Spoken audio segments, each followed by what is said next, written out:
श्री रामचंद्र जी के चरण कमलों में प्रणाम करता हूँ। उनके कृपा पात्र बलवंत हनुमंत लाल के चरण कमलों में प्रणाम करता हूँ। जय गुरुदेव श्री जय शाम बाबा के चरण कमलों में प्रणाम करता हूँ और आप समस्त कथा प्रेमियों को प्रणाम करता हूँ।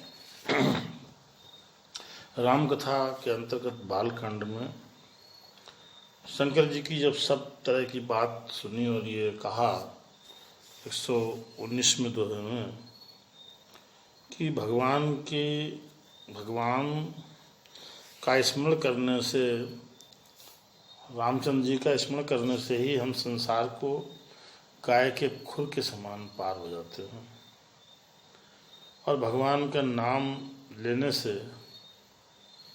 बिना इच्छा के भी हमारे जो अनेकों जन्मों में किए हुए पाप भी जल जाते हैं। तो ऐसा सुनकर के पार्वती जी ने शंकर जी के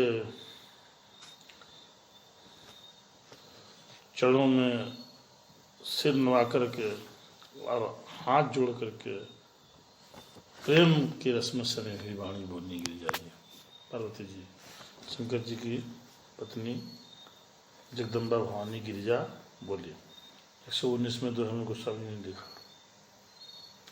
पुण्य पुण्य प्रभु पद कमल गही जोरी पंकरु पानी, बोली गिरिजा बचन बर मनहु प्रेम रस सानी। और आज 120वें दोहे की चर्चा करेंगे। बार बार स्वामी के चरण कमलों को पकड़कर और अपने कमल के समान हाथों को जोड़कर पार्वती जी मनो प्रेम रस में सनी हुई, लिपटी हुई सुंदर वचन बोली कि शशि कर सम सुनि गिरा तुम्हारी, और मिटा मोह सरदा तप भारी।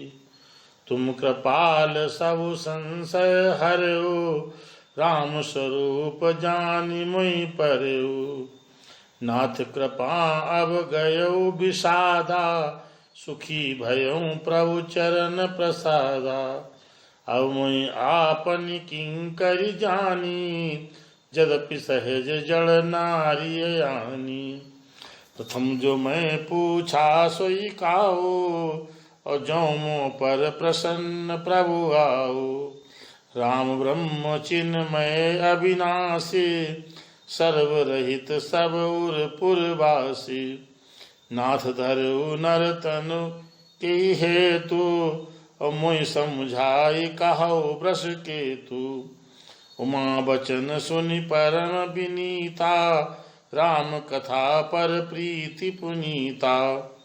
ही हर से कामारि तब, शंकर सहज सुजान। बहुविध उमहि प्रशंस, पुनि बोले कृपा निधान। सुनु शुभ कथा भवानी, रामचरित मानस विमल।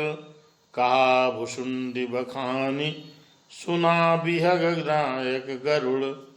सो संवाद उदार जे, विधि भागे कहब। सो संवाद उदार जे, विधि भागे कहब। सुनऊ राम अवतार, चरित परम सुंदर अनघ। हरिगुण नाम अपार, कथा रूप अगणित अमित। और मैं निज मति अनुसार, कहूँ मां सादर सुनहूं। भगवान की कथा आदर पूर्वक सम्मान पूर्वक सुननी चाहिए। सम्मान पूर्वक मतलब विश्वास के साथ सुननी चाहिए। एक विश्वास हो जाए सामने वाले पर, उसकी गुणों पर, उसकी कथा पर, यही एक सम्मान है। भगवान पर विश्वास हो जाए रामचंद्र जी पे, और रामचंद्र जी के गुणों, जो गुणों का बखान है, तो यही अपने आप एक सम्मान है। तो पार्वती जी बोली कि शशि कर सम सुनि गिरा तुम्हारी, मिटा मोह सरदा तप भारी। तुम कृपाल सबु संशय हरऊ, राम स्वरूप जानि मुई परऊ।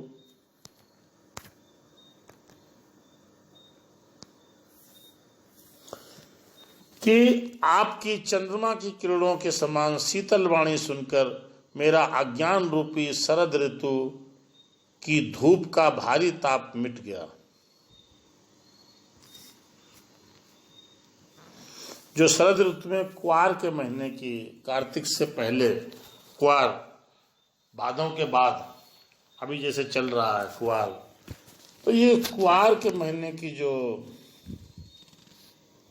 धूप है इसका गर्मी बड़ी भारी होती है। तो गोस्वामी ने लिखा और पार्वती जी कह रहे हैं कि जो चंद्रमा, शंकर जी के चंद्रमा के किरणों के समान जो शीतल वाणी सुन करके पार्वती जी के अज्ञान रूपी शरद ऋतु का धूप का भारी ताप मिट गया। और पार्वती जी बोली कि हे कृपाल, आपने मेरा सब संदेह हर लिया। अब श्री रामचंद्र जी का यथार्थ स्वरूप मेरी समझ में आ गया। जो यथार्थ वास्तविक स्वरूप है वो पार्वती जी के समझ में आ गया। नाथ कृपा अब गय उबिसादा, और सुखी भयों प्रभु चरण प्रसादा। अब मोई आपन किंकरि जानी, और जदपि सहज जड़ नारी यानी। हे नाथ, आपकी कृपा से अब मेरा विषाद जाता रहा और आपके चरणों में के अनुग्रह से मैं सुखी हो गई। यद्यपि मैं स्त्री होने के कारण स्वभाव से ही मूर्ख और ज्ञानहीन हूँ। यद्यपि सहज जड़ नारी अयानी, आयानी क्या तात्पर्य यहाँ पर ज्ञानहीन, तो भी अब आप मुझे अपनी दासी जानकर, अब मैं आपने किंकर जाने, किंकर के तात्पर्य यहाँ पर दासी, दासी जान करके, और प्रथम जो मैं पूछा सोई काऊ, और जो मुँह पर प्रसन्न प्रभु आओ। राम ब्रह्म चिन्मय अविनाशी, सर्वरहित सब उर पुरवासी। हे प्रभु, यदि आप मुझ पर प्रसन्न हैं तो जो बात मैंने पहले आपसे पूछी थी वही कहिए।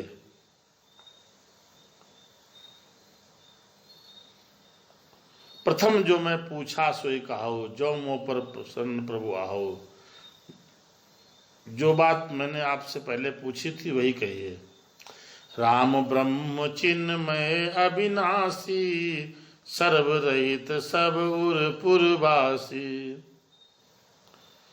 ये सत्य है कि श्री रामचंद्र जी ब्रह्म हैं, चिन्मय अर्थात ज्ञान स्वरूप हैं, अविनाशी हैं, सबसे रहित और सबके हृदय रूपी नगरी में निवास करने वाले हैं। सर्वरहित सब उर पुरवासी, सबसे रहित हैं, सबसे अलग हैं और सबके हृदय रूपी नगरी में निवास करने वाले हैं। नाथ धर्यो नर तन के ही हेतु, और मुझ समुझाई काहो वृष केतु। उमा वचन सुनि परम विनीता, राम कथा पर प्रीति पुनीता। फिर हे नाथ, उन्होंने मनुष्य का शरीर किस कारण से धारण किया? हे धर्म की ध्वजा धारण करने वाले प्रभु, वृष केतु, मुझे समझा करके कहिए। यहां पर वृषकेतु का मतलब यहां पर तात्पर्य धर्म की ध्वजा, जो भगवान सभी धर्म की ध्वजा धारण करने वाले हैं। तो ये मुझे समझा। पार्वती जी के अत्यंत नर्म, अत्यंत नम्र वचन, अत्यंत विनम्र वचन सुनकर के श्री राम और श्री रामचंद्र जी की कथा में उनका विशुद्ध प्रेम देख करके शंकर जी प्रसन्न हो गए, हृदय में सुख प्रसन्न हो गए।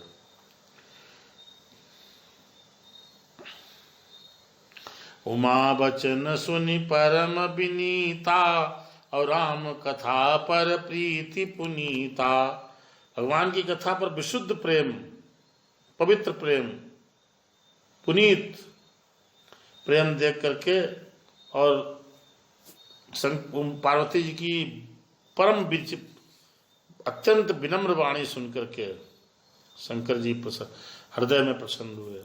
ये हर से कामारि तब शंकर सहज सुजान, बहुविधि उमहि प्रशंसी पुनि बोले कृपा निधान।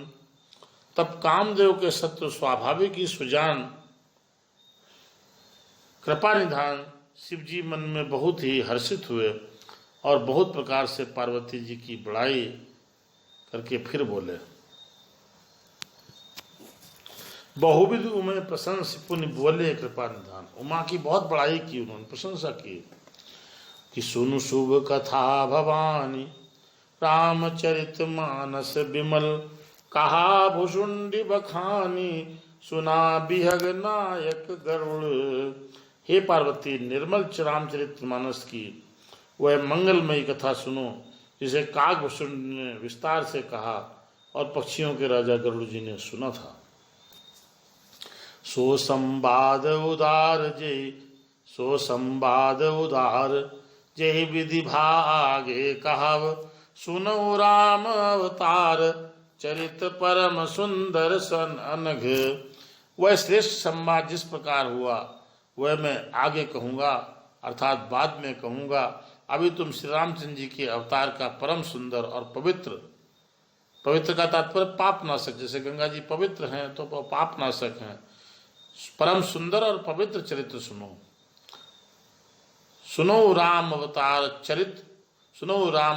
चरित परम सुंदर अनघ। और हरिगुण नाम अपार, कथा रूप अगणित अमित, मैं निज मति अनुसार, कहूँ उमा सादर सुनो।